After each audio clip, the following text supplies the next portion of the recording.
So, we're alive. Welcome to everybody joining us today from wherever you're joining us. This is the latest edition of the Future Made Clear live Q&A. It's actually the last for this year. And my name is Adeline Farrelly. I'm Secretary General of FEVE, which is the European Container Glass Federation. And I'm very, very happy on behalf of our members to welcome you on here. We've created this platform and a program basically to discuss ideas that are of interest to the glass value chain. So we want to discuss all the different topics that you might have questions about regarding our industry. And so please share your ideas for the next future episodes for next year. And we'd be delighted to hear any ideas you have on the topics that you want to hear about. So on today's agenda, we are going to talk about symbols. And so a symbol can be a mark or a sign, it could be a word. It's an idea. And symbols allow people to create linkages to things, to concepts, to experiences. And symbols take, as I say, all different kinds of words, gestures, ideas. There's a very famous Scottish author called Margot Asquith, and she summed it up that symbols are the imaginative signposts of life. They are really a link to an idea. And so, for example, if we wanted to create or have a life without waste, or a life with zero waste, this is an idea. And you could ask yourself, what would a symbol look like to be a signpost? What would it look like to be that idea, to communicate? And in the case of glass is reusable, it's infinitely recyclable, it's an inert packaging. So it keeps the products fresh and it makes sure that the material doesn't interfere in a product's quality. And so how would you symbolize these aspects? We have produced a symbol, it's called the Glass Hallmark, that we believe captures these elements and which, these elements together are essential for a life without waste.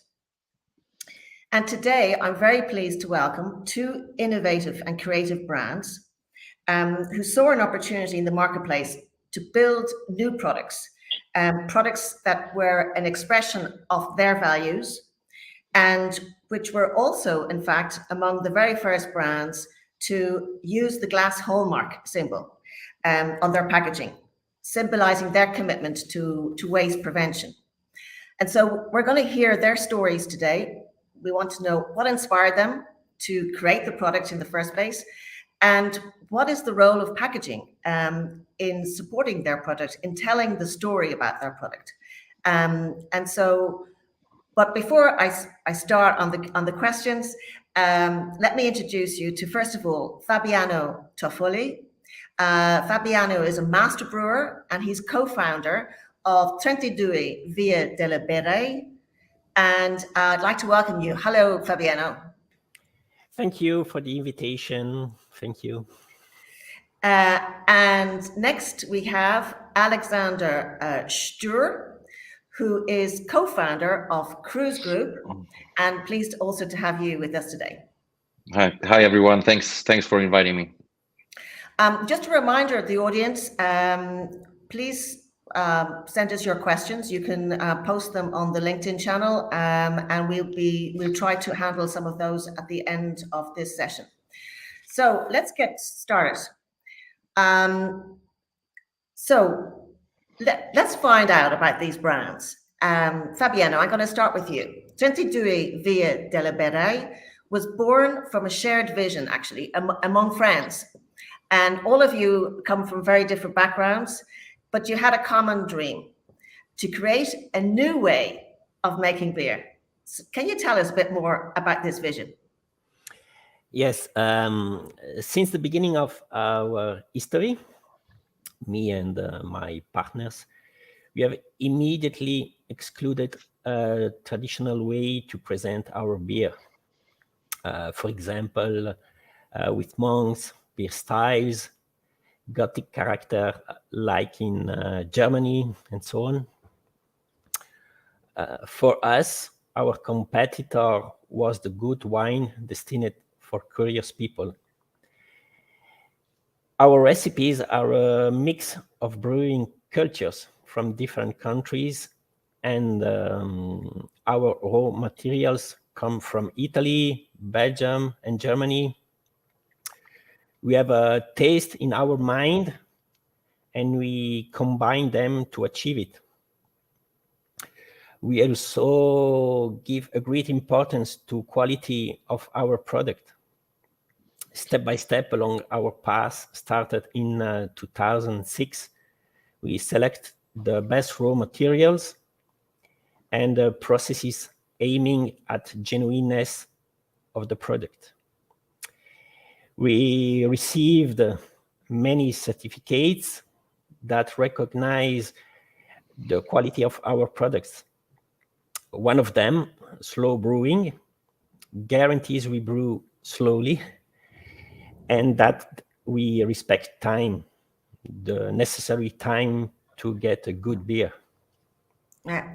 Well, Fabiano, I mean, beer is one of the areas that's highly competitive. There are a lot of beers out there. So, what makes your brand so unique? In addition to high quality, our beer distinguishes itself thanks to the intensity and the complexity of the aroma. When you pair this beer to a dish, it becomes a real and fun experience for the consumers. Moreover, our 75 centiliter bottle has a sleek and elegant shape, and its capacity allows to share it with friends from aperitivo to after dinner. And our product is very recognizable thanks to the colored circle on the label and the number 32 or 32 that can be easily pronounced and remembered all over the world. No, 32, yeah, I'll get the hang of it. 32 de Birai. No, I mean, it's very interesting because you are basically positioning this beer in a 75 centiliter bottle. So it's traditionally associated with wine. And that's one of the aspects that makes the beer stand out among other beers offered in the market. So thank you, Fabiano, for explaining that. Maybe I'll go over now to you, Alexander.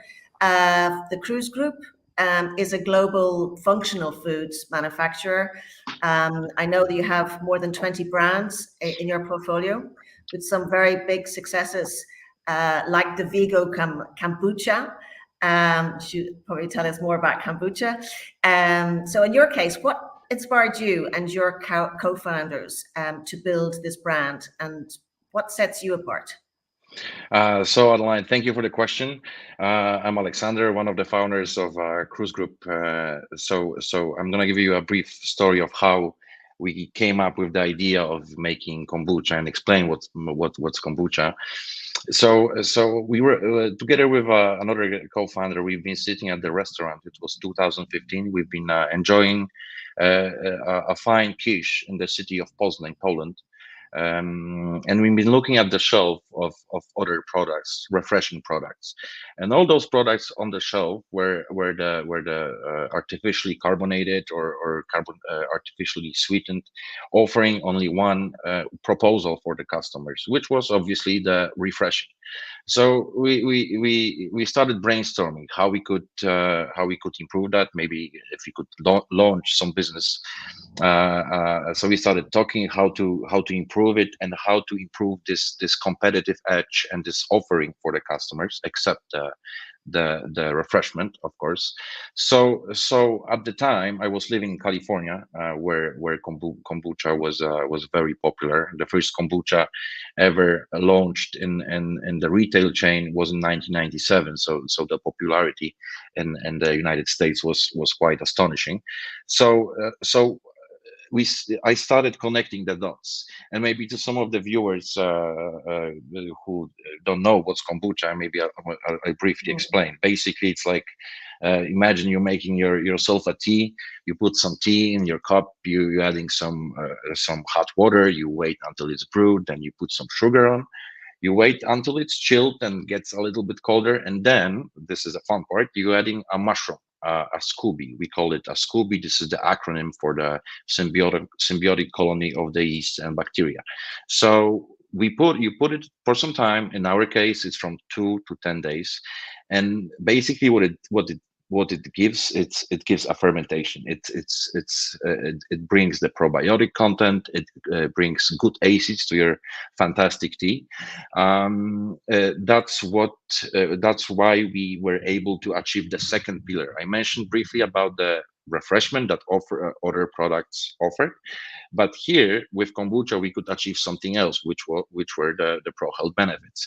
So among the key decisions among the brand architecture, of course, there is a recipe, long shelf life, or shelf stability, or taste itself. But the integral part of very important part of our brand architecture was the type of packaging, for many reasons that I could elaborate on. But we seek for sustainable packaging, and of course the aesthetics, since it was a new category. But Alexander, that's exactly my point. I'd like to ask you about the packaging, actually. So we know that packaging can play a role in the presentation of the product and also helping to tell the story of the product on the market. So my question to you, actually, how has packaging, and glass packaging in particular, being part of this story, and how has it helped to shape actually the brand's identity? So I can tell you that there were two spectrum. There are two spectrums of why we choose the glass packaging, and therefore the Glass Hallmark that we talk about today. So first of all, glass packaging is the perfect match with our customer target, which is 20 to 30 years old, young demographics that can read the labels, have very responsible lifestyles. They educated, they very savvy about what they consume, what they know how to read the labels. So obviously this customer target is looks for sustainable packaging as the key decision factor, with of course all the environmental imprint and impact, etc. So of course that's one part of the story. The other one is aesthetics, since it's a new category being chosen by young demographics. Aesthetics and the glass that was allowing us to make our products beautiful was a great match to put it in this way on the shelf. But also secondly, I mentioned about the customer target, but secondly, there are a lot of technical reasons why the glass is a perfect substrate packaging for our products. There are certain specific UV parameters that we had to achieve. We didn't want to have any interaction between the life cultures that are inside the product and the glass packaging. We wanted it to be safe and aseptic, I would say. So the glass was the only the packaging type to meet these criteria. Mm-hmm. Well, maybe I can ask also, Fabiano, would you explain to us a little bit about how packaging is part of what makes your brand and products so unique? So how important is the packaging in communicating your brand's values? For us, the choice of the glass packaging reflects our values of transparency and quality. In fact, glass is inert and does not interact with the product. Just to give an example, the complete chemical composition of the inner coating of the cans is unknown for the brewer because it's a trade secret, and it varies a lot. In our company, we do not accept this. We want to know exactly what we are giving to our consumers. At the same time, glass means prestige. I believe everybody can understand that you would never fill a can with an Amarone or a good Chianti. No, certainly not. We wouldn't anyway. So yeah, I mean, so glass basically is it obviously has functional properties that are suited to your product in making sure that it has a long shelf life, and but also the way it's presented, and the fact that it has these other characteristics of recyclability, etc. And that's what I maybe like to kind of us to talk about now. Speaking about brand values and how packaging can help convey them.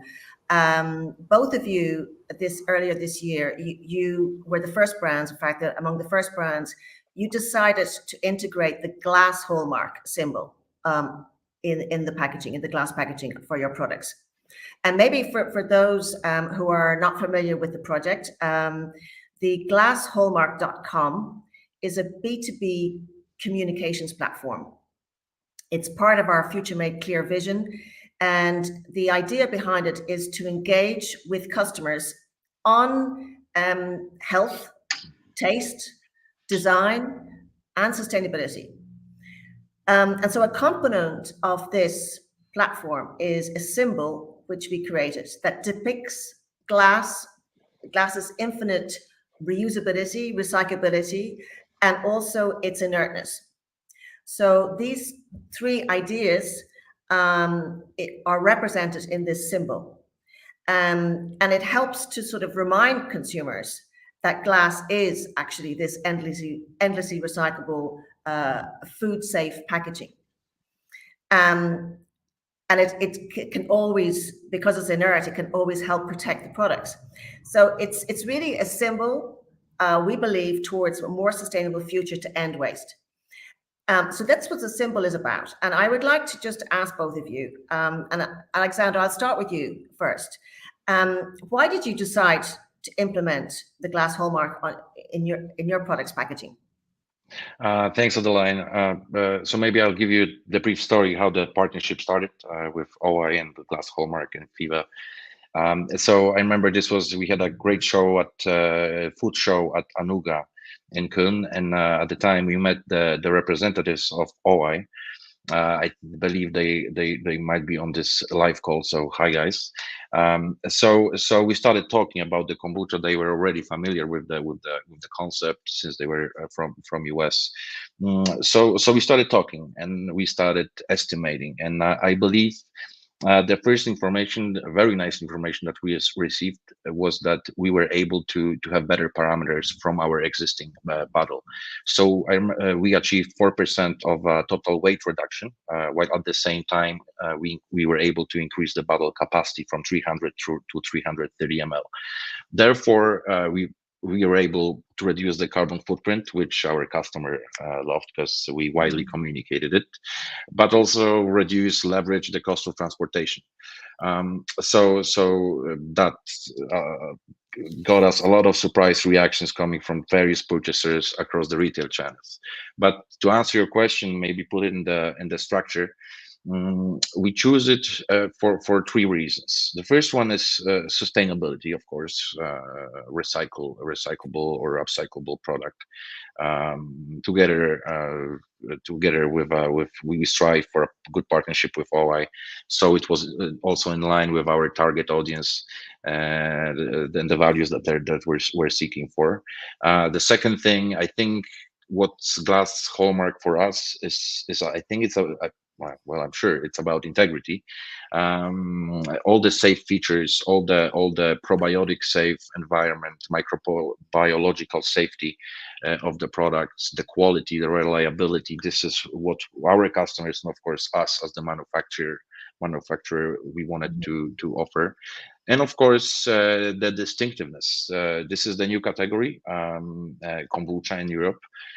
So we wanted to differentiate. We wanted to create a beacon that is beautiful, aesthetic, that looks upon the customer from the shelf, and let the customer pick it up and look what's inside or what's on the packaging. So I think these three reasons are very good explanation of why we choose Glass Hallmark.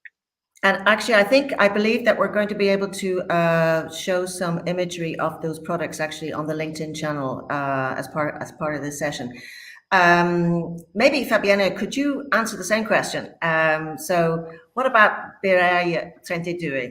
How did the decision come about in your company to use the Glass Hallmark? Together with our partner Veralia, we wanted to celebrate our love for glass, and wanted to communicate to the consumers the values of glass. We hope that this symbol will help us to spread the main advantages of glass. Mm-hmm. And we also believe in social commitment. And beside the Glass Hallmark, you can find the Braille engraving that stands for Birra 32, Beer 32, and allows also people with vision impairment to recognize our product and be sure of what they are buying. So you have Braille actually on the label as well. On the shoulder, on the glass. Shoulder. Okay. Of the bottle. Okay, and so where are you using then the Glass Hallmark? Where is it on your packaging? How are you using the Glass Hallmark in your packaging? On the shoulder of the bottle. Okay. So it's actually on the bottle. And Alex, what about you? Where are you using label, or is it on the bottle itself? Using label. We're using label. We label, but the Glass Hallmark is imprinted on the glass bottle on the bottom. Okay. Because it's important to know that it can either be actually on the bottle itself or in the communication materials supporting the product. So maybe to you, Alexander, based on your experience so far, what advice would you give other brands that might be interested or considering using the Hallmark? Can you say give a message to the other brands if they want to leverage the potential of the Hallmark in their portfolio? Of course. I gave it some thought, and I think overall, and if the customers, if the partners or brands that want to adopt the glass and the Glass Hallmark, if they seek for integrity, the high quality, sustainable packaging, reliability, or let's say great foundation for all the for all the brand design criteria, I think working with OI and therefore adopting the Glass Hallmark is something they will be very happy about. I think I can say that the Glass Hallmark, for us, we used to work with many different glass suppliers, but we think that Glass Hallmark, together with even, of course, OI, you guys bring the best practices to the table when it comes to the great looking, great quality, and especially a sustainable glass packaging. Yeah. So I'm just having a look to see the time and also whether there are any questions on the chat or comments. So we'll just have a look there. But yeah, I mean, I think that it's first of all, I mean, the brands to have been able to come up with the idea of having this new product and developing this product and creating a business behind these products. I mean, first of all, congratulations, because it's a really great thing to be able to develop something that is reflecting values. It's not just putting it's not just selling more products on the market. It's really trying to develop a product that's niche, but also that represents something of value. And then choosing the packaging around that, both because it has a functional use. Obviously, glass can, as you mentioned, Alex, a fermented product, glass is important for it, and the same with beer. But the idea, even from Beer 32, to be positioning beer also as something that's a complement to food, and to actually be packing it in a 75 centiliter bottle. It's a very simple idea, but it's a great idea because it really helps to position it that way. So just congratulations. And I'm always fascinated by the ideas people have to set up businesses. And really, it's very, very good. So I just want to see if we just have a look to see if there's any questions that are coming in. Yeah, okay. So Cesar Augusto Hernandez, thank you for the question. You guys in Europe are developing glass bottle molds with the Glass Hallmark in the design. So yes, I think that yeah, we are. Yes, you can put it on the bottle, and I think so. Both beer. Yeah. Do you want to say that? Do you want to say something about this, Alex? Yeah. Sure. So as far as I remember, I might be wrong, but Cesar, just to answer your question, I think that the glass molds were made in Europe. We adopted them. We produce in Europe as well. So I think this answer very much so.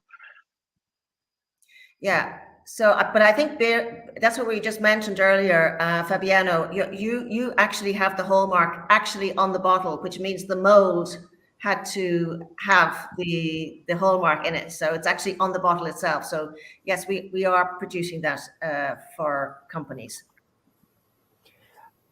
Yes, the bottles are produced by Veralia in Mantova.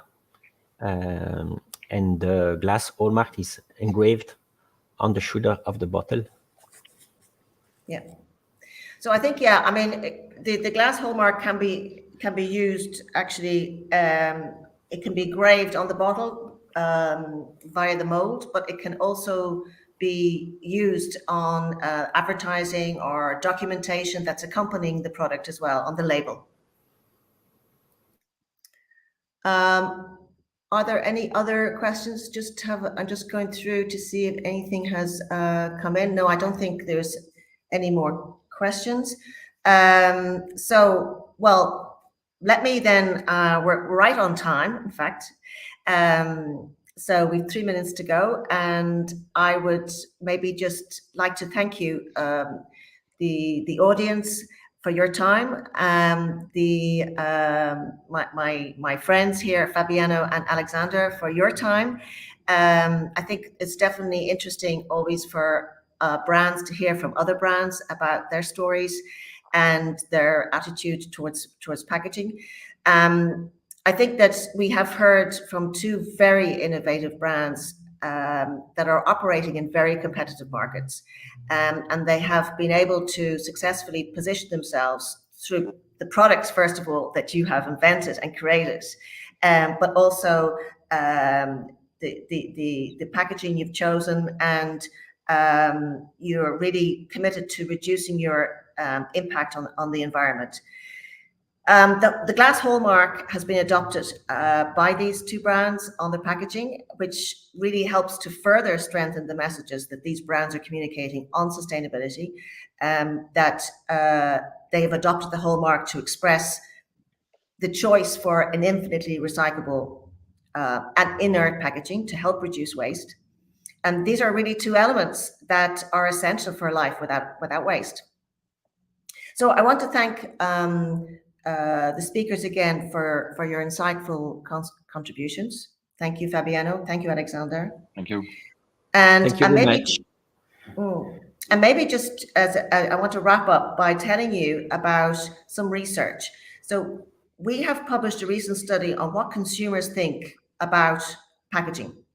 And it's basically questions on sustainable living. And this is a study that we conducted in more than 10 European countries. And we want to try to understand the attitudes of consumers towards sustainable packaging, and in particular, their perceptions of glass. So we have featured this study on the Glass Hallmark website. So please, I invite you to check it out. It's also available on the LinkedIn channel, and just to make sure that you don't miss anything. So I would like to reinforce the message I made at the very beginning, that we want to hear from you about ideas, issues, problems, challenges that you would like discussed here. So we're going to cover everything to do with the glass value chain. So please, if you have ideas, topics that you'd like to hear about, please let us know. So until next time, thank you very much for joining us, and well, see you next year. Thank you. Thank you.